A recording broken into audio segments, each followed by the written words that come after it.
Hello friends, welcome back கேபிஎஸ்டோ channel நண்பர்களே. இன்றைக்கி இந்த வீடியோவில் மிக முக்கியமான எச்சரிக்கையான ஒரு ஜோதிட தாள்களையும் மிக அதிரடியான ஒரு ஆன்மீக தாள்களையும் இப்போ இந்த வீடியோவில் பார்க்க போகிறோம். ஸோ என்ன பார்க்க போகிறோம் அப்படிங்கிறத இன்ட்ரோ மூலிமா ஷேர் பண்ணுறேன். என்ன பார்க்க போகிறோம் அப்படிங்கிறத இன்ட்ரோ மூலிமா தெரிஞ்சுக்குங்க. தற்போது பார்த்திங்கன்னு வச்சுக்கோங்களேன், ஒரு அதிசயமான நாளானது வர இருக்குது. அது என்ன அதிசயமான நாள்னா அமாவாசை ஜூன் 25 தமிழ் மாதம் ஆணி மாதம் பார்த்திங்கன்னு வச்சுக்கோங்களேன் 11 புதன்கிழமை வருது. வரக்கூடிய இந்த அமாவாசை ஆணி மாதத்தில் வரக்கூடிய அசட அமாவாசை. இது ஒரு சாதாரண அமாவாசை கிடையாது, மிகவும் சக்தி வாய்ந்த ஒரு அமாவாசை. இந்த சக்தி வாய்ந்த அமாவாசையில் கிரகநிலைகளில் ஏற்படக்கூடிய மாற்றங்களால் ஒவ்வொரு ராசிக்காரங்களுக்கும் தலையெழுத்து மாறும். அப்படி மாறக்கூடிய தலையெழுத்தை அந்தந்த ராசிக்காரங்க தெரிஞ்சு பலனடையணுங்கிறதுனால ஒவ்வொரு ராசிக்காரங்களுக்கும் அமாவாசைக்கு பிறகு என்ன நடக்க போகுது அப்படிங்கிற விஷயங்களை ஷேர் பண்ணிகிட்ருக்கேன். அதில் இன்றைக்கி இந்த வீடியோவில் சிம்ம ராசிக்காரங்களுக்கு ஷேர் பண்ண போகிறேன்.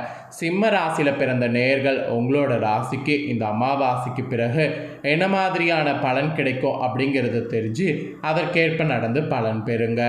உங்களோட ராசிக்கான பலனை நீங்கள் தெரிஞ்சுக்கிட்டிங்கன்னா அதற்கேற்ப நடந்து நீங்கள் கவனமாக இருக்கலாம்.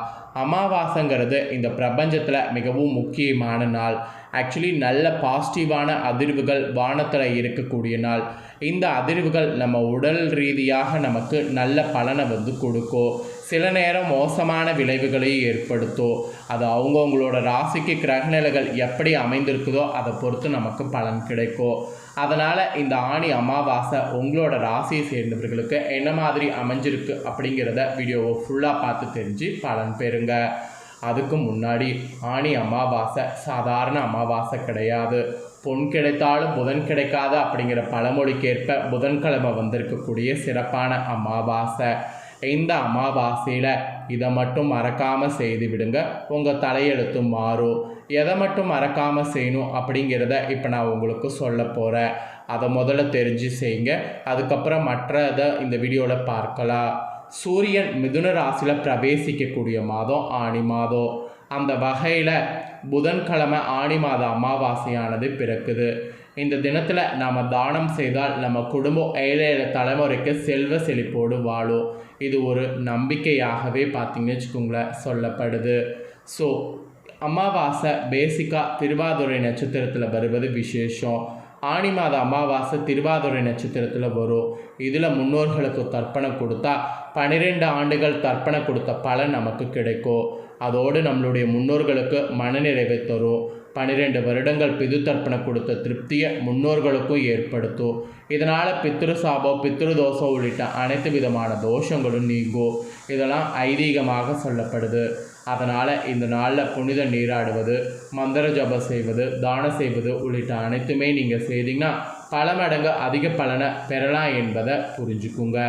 ஸோ ஆணி மாத அமாவாசை இந்த டைம் ஜூன் 25 புதன்கிழமை வருது. காலையில் 4:56 மணிக்கு துவங்கி மறுநாள் ஜூன் 26 காலை 5 மணி வரை அமாவாசை திதி இருக்குது. நாள் முழுவதும் அமாவாசை திதி இருக்கிறதுனால ஜூன் 25 சர்வ அமாவாசையாக கருதப்படுது. அதுவும் சிவபெருமானுக்குரிய திருவாதிரை நட்சத்திரத்தோடு இணைந்து அமாவாசை வர்றதுனால இந்த நாளில் செய்யப்படக்கூடிய வழிபாடு மற்றும் தானங்கள் 2 மடங்கு பலனை தரக்கூடியதாக அமைஞ்சிருக்கு. அதனால் நீங்கள் என்ன பண்ணணுன்னா ஆணி மாத அமாவாசை தினத்தில் காலையில் எழுந்து குளித்துடணும்.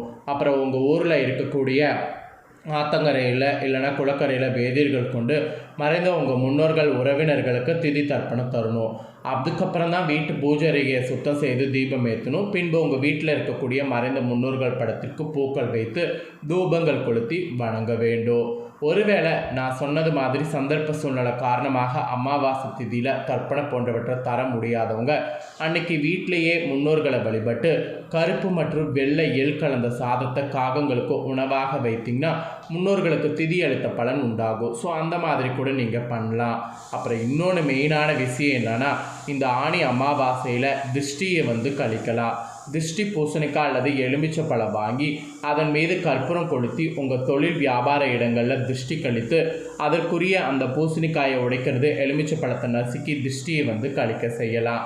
ஆக்சுவலி இதை நீங்கள் செய்தீங்கன்னா ரொம்பவே திருஷ்டி கழியும் என்பது சொல்லப்படுது. இப்போ தான் மெயின் விஷயத்துக்கு வரப்போகிறேன். இப்போ நான் சொன்னது எதுவுமே உங்களால் செய்ய முடியல அப்படின்னா உங்கள் ஜாதகத்தில் கிரக கோளாறு, பித்ரு சாபம் ஆகியவை நீங்கள் சில குறிப்பிட்ட பொருளையாவது இந்த நாளில் தானம் வழங்குறது மிகவும் முக்கியமானது. ஆக்சுவலி அசட அமாவாசை என்கின்ற இந்த ஆணி மாத அமாவாசையில் ஏழைகளுக்கு தான் உணவு மற்றும் பணத்தை தானமாக வழங்கணும். அதுதான் சிறப்பு. மேலும் என்ன தானம் வழங்கணும்னா கோதுமை மற்றும் அரிசியை தான் தானமாக வழங்கணும். சூரியன் மற்றும் சந்திரனுடைய ஆசிகளை பெறுவதற்காக தான் இந்த தானம் செய்ய சொல்கிறேன். ஜாதகத்தில் இந்த 2 கிரகங்களுடைய பலத்தை நீங்கள் இந்த தானம் செய்தீங்கன்னா அதிகரிக்க செய்யும். ஆயுள், ஆரோக்கியம், அழகு, உயர் பதவி, உடல் வலிமை, தலைமை பதவி, அதிகாரம், செல்வம், மனநிறைவு, இந்த மாதிரி எல்லாத்தையுமே தருவது 2 கிரகங்கள் தான். அதனால் இந்த 2 கிரகங்கள் தர்றதுனால இந்த 2 கிரகங்களுக்குரிய தானங்களை நாம் இந்த நாளில் தானம் செய்யணும். பேசிக்காகவே ஆணி மாதம் இறை வழிபாடு மேற்கொள்ள ஒரு சிறப்பான மாதம். ஸோ இந்த ஆணி மாதத்தில் வரக்கூடிய அமாவாசை தினத்தில் நான் சொன்னது போல் தர்ப்பணம் மற்றும் முன்னோர்களுக்கான அந்த தானம் செய்கிறது, வழிபாடு செய்கிறதெல்லாம் நீங்கள் செய்தீங்கன்னா குடும்பத்தில் உங்களுக்கு சுபிட்சம் பெருகும். திருமண காலதாமதமாகக்கூடிய உங்களுக்கு விரைவில் திருமணம் நடக்கும். வீண் பணவிரயங்கள் ஏற்படுவது நீங்கும். வெளிநாடு செல்லக்கூடிய முயற்சி வெற்றி பெறும். ஏகாரிய தடைகள் நீங்கும். இதெல்லாம் நம்பிக்கையாக சொல்லப்படுது. ஸோ நம்பிக்கையோடு செய்து பலன் பெறுங்க. இப்போ உங்களுக்கு அமாவாசை பலனை சொல்ல போகிறேன். இவ்வளோ நேரம் அமாவாசை பரிகாரம் உங்களோட ராசிக்கு சொன்னேன். இப்போ அமாவாசை பலனை சொல்ல போகிறேன். இந்த அமாவாசையில் கிரகநிலைகளை ஆராய்ந்து பார்க்கும் பொழுது கிரகநிலைகள் இப்படி தான் உங்களுக்கு அமைஞ்சிருக்கு. உங்களுடைய ராசிநாதன் சூரியன் பார்த்திங்கன்னு வச்சுக்கோங்களேன், கரெக்டாக ரொம்பவே முக்கியமான விரயஸ்தானத்தில் இருக்கிறாரு.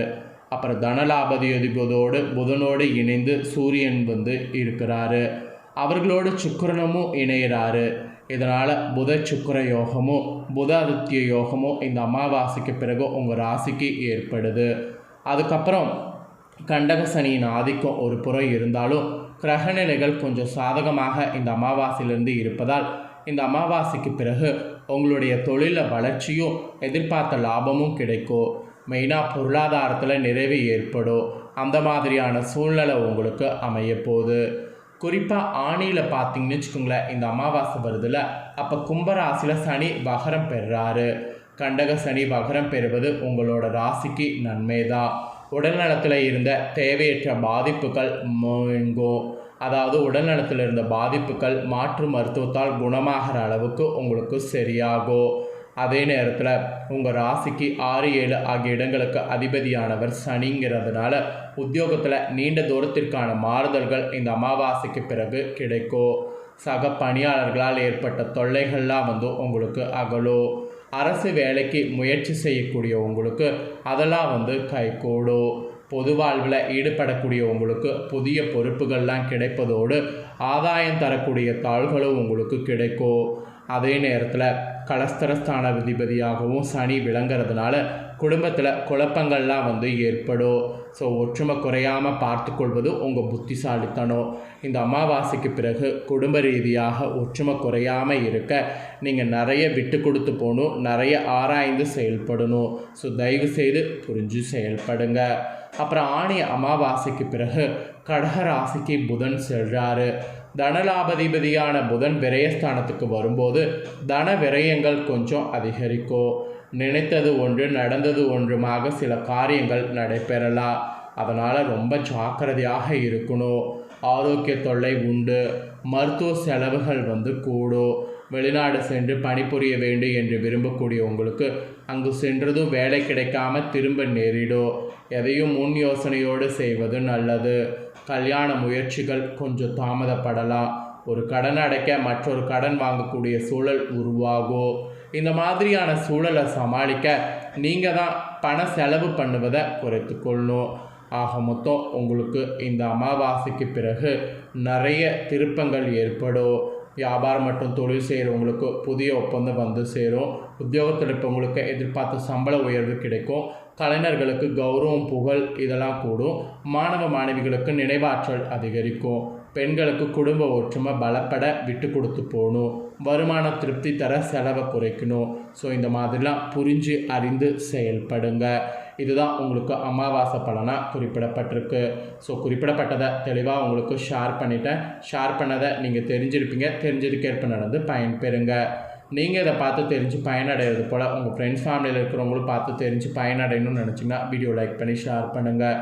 உங்கள் ஃப்ரெண்ட்ஸ் ஃபேமிலி இருக்கவங்களும் சிம்ம ராசிக்காரங்களாக இருந்தாங்கன்னா நீங்கள் ஷேர் பண்ணுறதன் மூலிமா இதை பார்த்து இதை தெரிஞ்சு இதற்கேற்ப நடந்து பலனடையட்டும்.